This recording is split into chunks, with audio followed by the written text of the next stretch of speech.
Bonjour à tous et à toutes. Cette vidéo va être consacrée à la dernière expansion du syntagme verbal que l'on va étudier dans ce cours de grammaire, c'est l'expansion adverbiale.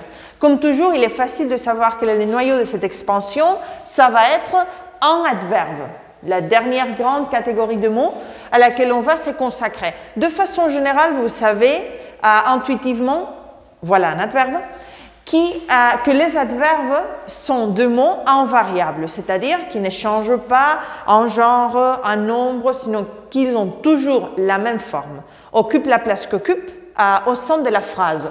Donc, l'adverbe est invariable et il présente aussi une grande mobilité, comme on va essayer de montrer dans les exemples que l'on va analyser.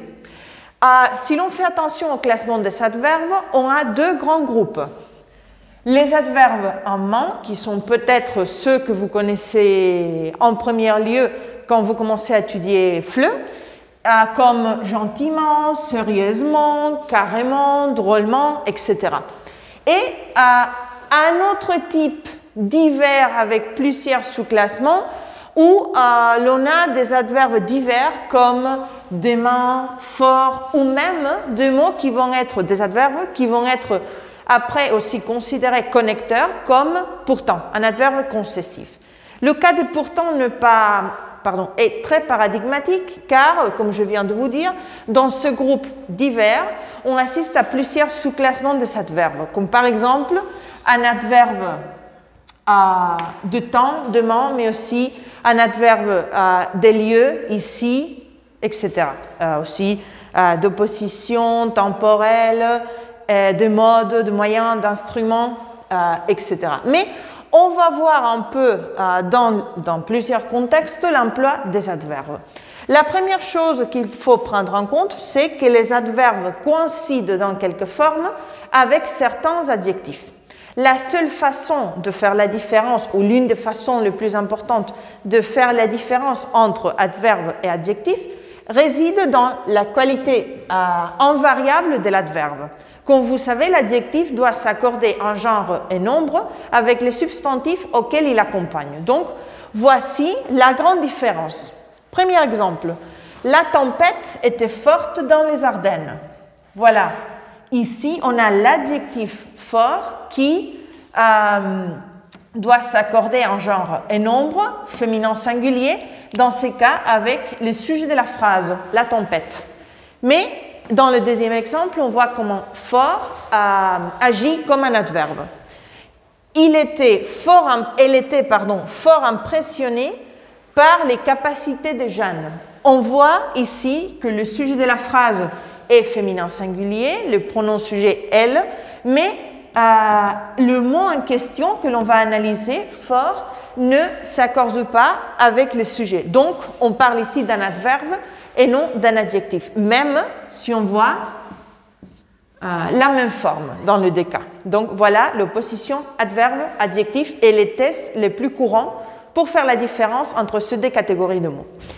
En ce qui concerne la mobilité de l'adverbe, noyau de l'expansion adverbiale dans la phrase, on a cet exemple, et aussi considérant la place de l'adverbe dans la phrase. Il s'est beaucoup enrichi avec les mines. On voit que le verbe est conjugué au passé composé, donc il y a un auxiliaire et le verbe principal. Et dans ces cas, l'adverbe se place normalement entre auxiliaire et adverbe.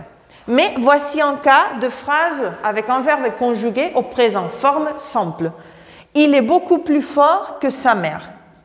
Et voilà où l'on constate l'adverbe qui se place après le verbe.